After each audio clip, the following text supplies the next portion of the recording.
24 ঘন্টার মধ্যে মামলা তুলে নেয়ার আলটিমেটাম কোটা সংস্কার আন্দোলনকারীদের। তাদের হুঁশিয়ারি, পরিস্থিতি ঘোলা হলে এর দায় সরকারের।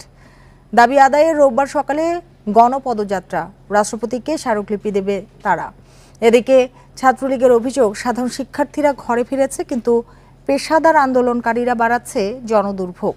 পাল্টাপাল্টি সংবাদ সম্মেলনে আন্দোলনকারী ও ছাত্রলীগ এসব কথা বলেছে। এখন জন্ম সনদ দিয়ে খোলো বিকাশ স্টুডেন্ট অ্যাকাউন্ট। নিজের বিকাশ নিজে কর। কোটা সংস্কারের দাবিতে 1 জুলাই থেকে টানা আন্দোলনে বৈষম্য বিরোধী ছাত্র আন্দোলন। ক্লাস পরীক্ষা বর্জনের পাশাপাশি সড়ক অবরোধ করে হয়েছে বাংলা ব্লকেট কর্মসূচি। এতে গেল সপ্তাহে রাজধানী সহ দেশের গুরুত্বপূর্ণ সড়কে যান চলাচলে বাড়ে ভোগান্তি। এরই মধ্যে কোটার বিষয়ে আপিল বিভাগ স্থিতাবস্থা বজায় রাখার আদেশ দিলেও রাজপথ ছাড়েনি আন্দোলনকারীরা। এছাড়া নতুন করে মামলা প্রত্যাহারে আলটিমেটাম দিয়েছে তারা। রোববার সকালে রাষ্ট্রপতির কাছে স্মারকলিপি দিতে হবে গণপদযাত্রাও। শনিবার বিকেলে ঢাকা বিশ্ববিদ্যালয়ে এমন ঘোষণা দেয় বৈষম্য বিরোধী ছাত্র আন্দোলনের নেতারা।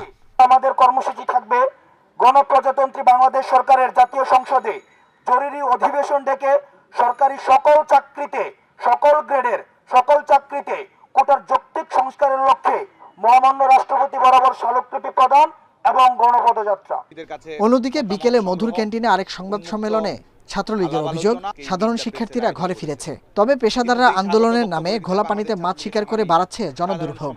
নৈরাজ্যমূলক পরিস্থিতি যদি তৈরি করে, শিক্ষা প্রতিষ্ঠানের পরিবেশ যদি অস্থিতিশীল ধারাবাহিকভাবে কেউ রক্ষার চেষ্টা করে, বাংলাদেশ ছাত্রলীগ তো অবশ্যই রাজনৈতিকভাবে লড়ে যাবে। এবং যেহেতু ইতিমধ্যেই এই শিক্ষার্থীদের এই একটি যৌক্তিক উপায়কে অযৌক্তিকভাবে ব্যবহার করে রাজনৈতিক এজেন্ডা বাস্তবায়নের প্রচেষ্টা একটি গোষ্ঠীর রয়েছে, তো সেই গোষ্ঠীর বিরুদ্ধে বাংলাদেশ ছাত্রলীগ অবশ্যই সচেতনভাবে লড়াই চালিয়ে যাবে।